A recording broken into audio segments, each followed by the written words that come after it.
Brainstem respiratory centers. The automatic unconscious cycle of breathing is controlled by three pairs of respiratory centers in the reticular formation of the medulla oblongata and pons. There is one of each on the left and right of the brainstem. The two sides communicate with each other so that the respiratory muscles contract symmetrically. Ventral respiratory group, VRG, generates the rhythm of breathing.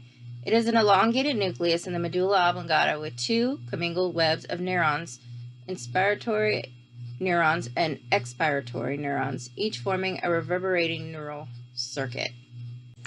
In eupnea, also known as quiet breathing, the inspiratory neuron circuit fires for about 2 seconds at a time, sending out nerve signals to integrating centers in the spinal cord. The output from the spinal centers travels through the phrenic nerves to the diaphragm and to the intercostal nerves to the external intercostal muscles. When these muscles contract, the thoracic cage enlarges. This causes inspiration, which means the flow of air into the lungs.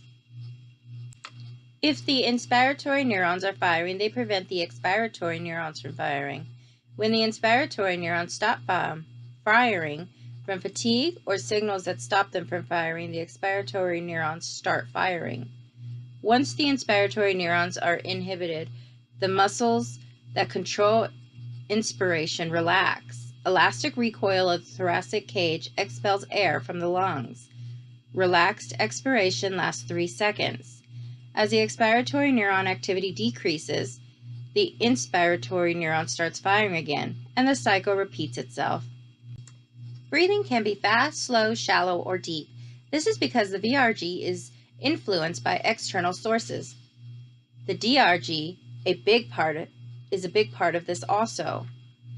The DRG is a web of neurons extending about the same length of the medulla between the VRG and the central canal of the brainstem.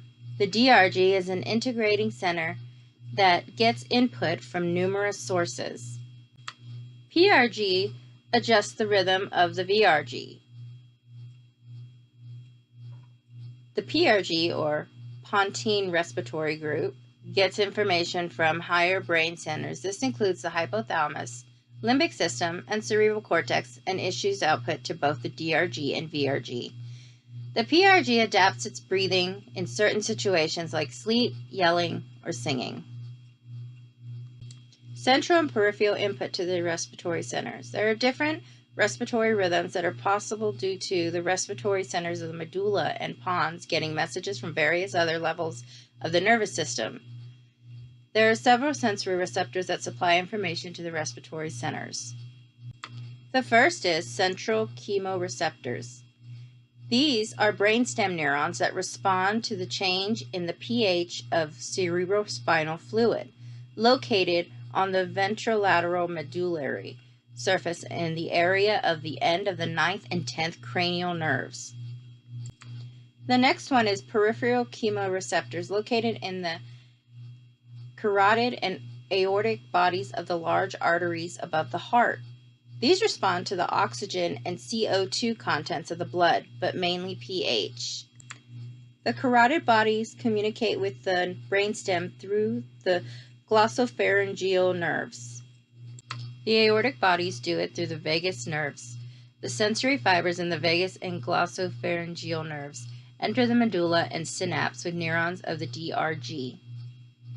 The stretch receptors are in the smooth muscle of the bronchi and bronchioles, also in the visceral pleura.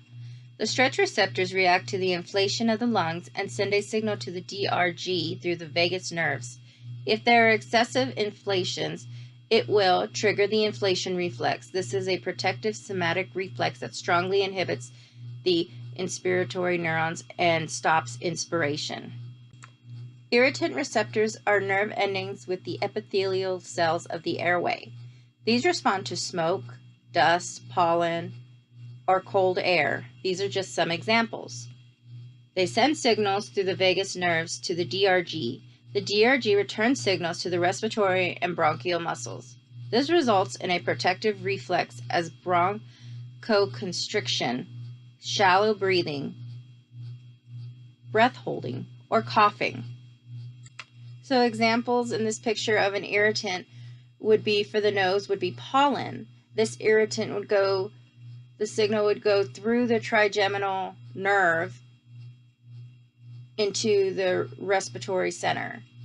Same thing with the lungs. Something like smoke might irritate your lungs, or in your stomach, perhaps maybe like example would be like a baby. Maybe they drink too much milk, so they get distension in their stomach.